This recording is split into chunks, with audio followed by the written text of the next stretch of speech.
Well, over the past few weeks, hundreds of eyewitnesses have now reported seeing large-size UFOs or drones, you can call them whatever you like, hovering for hours, not minutes, over parts of the United States, from Arizona to New Jersey to North Carolina, all across the United States. Many reports that these are hovering over military installations as well. And now we know that the FBI is actively investigating these UFOs. In fact, we just got word that these UFOs are now hovering over federal agents' homes. Listen.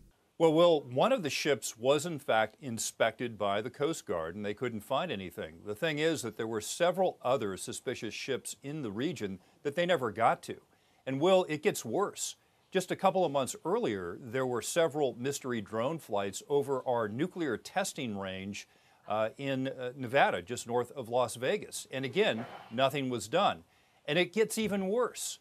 Some of the FBI agents that have been assigned to look into this have reported drones flying over their homes as if to say, hey, we know where you are. Well, we wanted to bring in Representative Nancy Mace, who's been outspoken on this issue. She sits on a number of committees in the House of Representatives, the Committee on Oversight and Accountability, Committee on Armed Services, and the Committee on Veterans Affairs. And we wanted to welcome the Congresswoman on the show today. Nice to see you. Yeah, thank you for having me. So given the fact that we've seen a number of these large-scale incursions over the past few weeks, this is alarming, and now we're seeing it in the United Kingdom as well. Do you think the Pentagon, do you think the Biden administration is taking this seriously enough when we now got reports of these things hovering over federal agents' homes? What are you hearing, and what do you want the government to be doing about this? Well, number one, regardless of the origin of these devices, this technology, these drones, whatever they are, this is a national security issue. And I can tell you, number one, Congress has not been briefed on it. So if the Pentagon or one of the three-letter agencies of the White House is observing these, is investigating them, we are not aware of any of that because we haven't been briefed on it.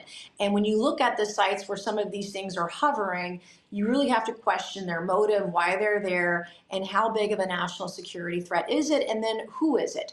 Why haven't they been shot down? Why don't we have these devices in our possession? Maybe we do, but it sure would be nice to know, and I sit on the House Armed Services Committee, it sure would be nice to know that we are watching our back and that we are protecting our nuclear sites, our military sites, government sites, et cetera. And I haven't heard any reports of these being shot down. No eyewitness reports that I've heard from any of our sources. And the same thing in the United Kingdom. We do have video in the United Kingdom of apparently a helicopter incursion with these drones, and they're mimicking the helicopter. I mean, zipping up where the helicopter is trying to take evasive action, they're following and zipping right in the same pattern.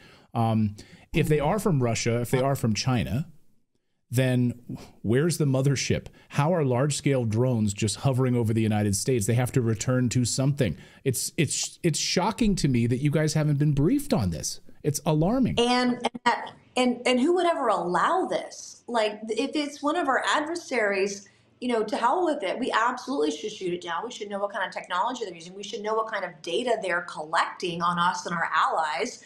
What are we doing about it? And it looks like nothing, just like the Chinese spy balloon. It was allowed to go all over these military and nuclear sites across the country. Finally got shot down off the coast of my home state after it traversed the entire United States, west coast to east coast. And, you know, how can we be taken seriously if we aren't taking our adversaries seriously, if that's what this is? I mean, my mind also, I always look out for false flags. It's something we cover here on the show to make the American people aware of, you know, trying to deceive us, trick us into believing one thing, that there's a large scale alien invasion right now happening before President Trump takes office to try to bring us all together around martial law or something else. I know that's a big leap, but do you worry about that type of agenda before President Trump takes office on January 20th? When you look at the PSYOP, basically, that's been done on the American people regarding Trump and the lawfare, nothing would surprise me anymore. These are people that have lied to our face, lied to the faces of every single American, day in and day out, 24/7, 365 days a year. Nothing surprises me anymore. Are they going to? Are you hoping to have a UAP select committee with sort of church style hearings once a month? Maybe I'm projecting, but I would love for you guys in Congress to have once a month, we have these hearings, because each time you hold one of these, we get new revelations about reverse engineering of craft. We have these craft. Now we have biologics. That's an admission on the congressional record now. Yes, we have off-world vehicles. Yes, we have off-world biology. We have beings now in our possession in some capacity or in some research capacity in these deep state programs. Yeah, go ahead. Well, I was going to say, and one of the other things we learned at the last hearing is that we're compensating people for their injuries in some of these crash retrieval programs, which I find very interesting. So if the program doesn't exist, why are we paying people for their injuries incurred during working on the program that doesn't exist? Like, none of it, I'm not a mathematician, but it doesn't add up. Do you hope that we'll have a select committee on this where we'll get these sort of monthly hearings? I totally support a select committee in that endeavor. There's going to be a U.S. Senate hearing this month, I believe, on UAPs. I believe it's going to be next week. And so I support any kind of transparency, accountability, and disclosure in a select committee or any other. But also our committees and subcommittees of jurisdiction that do any national security work, we should be holding regular hearings within those subcommittees about this, because to me, it is a national security issue. No matter what if you're a skeptic or a believer, it doesn't matter. It is still a national security issue and should be treated that way. Talking about these off the books programs, we've been focusing here on the show quite extensively. We've spoken to whistleblowers who've worked at the neutrino base in Antarctica.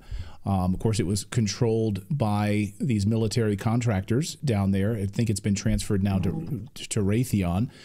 And so there's a lot of interest in what's going on in Antarctica. It's out of the United States, so we don't have to talk about it. We don't have to see video footage of it. Is there any concern? Have you talked to any members of Congress, any whistleblowers, anybody that's come forward to talk about concerns about what's been happening down in Antarctica? One of the rumors that we've heard on the Hill, both in the hearing that I held a few weeks ago and the hearing with David Grush last year, is that the government uses private contractors to skirt the law, to skirt the Constitution, to skirt disclosure, to skirt the requirement to inform members of Congress, White House, et cetera. And so if this is a continuation of that, then it's deeply concerning that it would be happening and that we should call in. I mean, I would love to see us call in the contractors that are allegedly involved and find out what's actually been happening, what's been going on, and who's hiding what from whom and what agencies. Because is this a case where maybe the DOD knows something, FBI or CIA or DNI knows something, and the White House is kept in the dark? Like, where is the strategy here, and who's in charge? Because it's not the people, nor Congress. Right. Well, I would love to share with you off camera, if you'd like, the whistleblowers who worked at the base in Antarctica. We would love to hear that, get that information, that data, and protect them by all means necessary. Are you going to subpoena anyone from the CIA or anyone who might be involved in these deep state programs as part of perhaps a select committee or otherwise? That is not on the docket yet. I've not heard my colleagues discussing that. But again, I am open to disclosure in any way, shape, or form that we can. You have a right to know how your tax dollars are being used. Even if we can't know every detail to every program for national security reasons, at the very minimum, we should know what programs exist and how that money is being used and who's in charge of it. And when are we getting the report? When are we going to, because we know we've been lied to by the federal government many times over. I know you've been frustrated with the Pentagon. So here you are in Congress trying to get answers. You're not getting answers on, they were supposed to be moving in parallel with you to be investigating this. Where does that stand from the Pentagon side? Yeah, well, we had a report come out earlier this year from a federal agency, the Aero agency, looking at UAPs and UFOs and debunking what's real and what's not and all that sort of thing. And they said 0 accounts of UAPs and UFOs are unknown, which is just, it's flat out, it's never going to be 0, because even if you're a skeptic, there's going to be some sensor that malfunctions. It's never 0, scientifically, statistically. So right off the bat, you're being lied to. And of course, I've seen memos now that are declassified between the Pentagon and between the FBI, for example, that several decades ago where they were talking about a crash retrieval program, and the FBI would help the Pentagon, but only if they got access to the crashed craft and share that information, because previously the DOD was hiding it from the FBI. So, we know that there were some agencies that were fighting over who got access to the information and the data. going back decades. And so it's really important that we have full disclosure, at least with members of Congress, and know where the money's going, because they're spending a lot of money on these programs. Yeah, that's stunning. And of course, we had the big audit, right, of the. And they can't pass an audit. Like, they've never passed an audit. 7 audits, they've never passed one. I mean, if I was running my business that way, I would have been out. There's just no way I would have been out of business immediately. It's unbelievable to me that we're missing $1 trillion, and the American people are supposed to sit there and just sort of take that. It's ridiculous.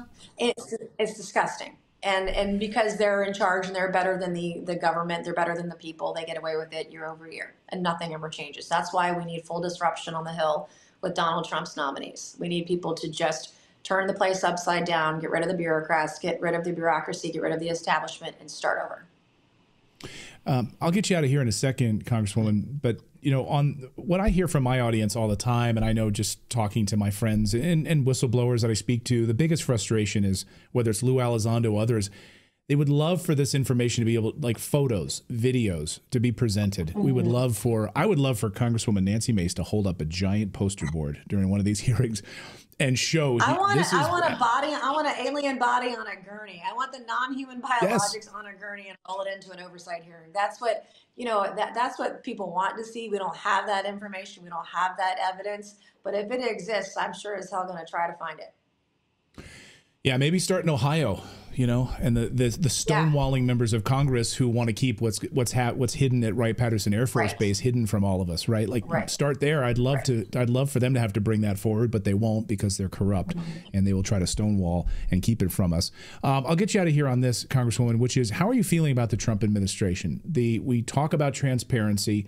We want these files open. We've heard from President Trump-elect Trump, that he wants these files open, whether it's the JFK files or others. Full transparency. Are you confident that his cabinet appointments and the incoming Trump administration will be able to do that? Or are you seeing deep state forces that are already trying to thwart that? Well, my thoughts are two-pronged. Number one, I think that Trump has the opportunity and will be the most transparent president in United States history. That's number one. I believe he deeply, based on his public comments, wants that to happen. My second part of that, to answer the question, is that I am deeply concerned about the deep state. We're already seeing Trump's nominees slowly get picked off one by one over in the U.S. Senate, people that don't hold up his agenda, they don't believe in the Trump mandate, and are going to hurt and not allow his nominees to become cabinet members. And so we're seeing that in real time right now. It's disturbing. And I worry about the deep state in Washington, business as usual, the establishment getting in the way of what will be the most successful president in U.S. history. Well, I certainly hope President Trump is able to come in and be able to release some of these files and be transparent and open. It's just, my concern is that there are all these deep state forces that are in Washington that are actively trying to, they're like leeches, they're like those moray eels or whatever. They're trying to gather and get onto the Trump administration right now and do whatever they can to kind of thwart this. How confident are you that his cabinet appointees will go through?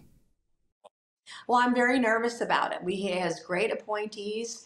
We've already seen one get dispatched by the Senate, and I'm worried about another this week. And I think that they'll do anything that they can to stop him. And we're watching it live. It's one of the reasons he had such a winning mandate in November. People want his nominees, but there's a deep state and establishment that will stop him at all costs.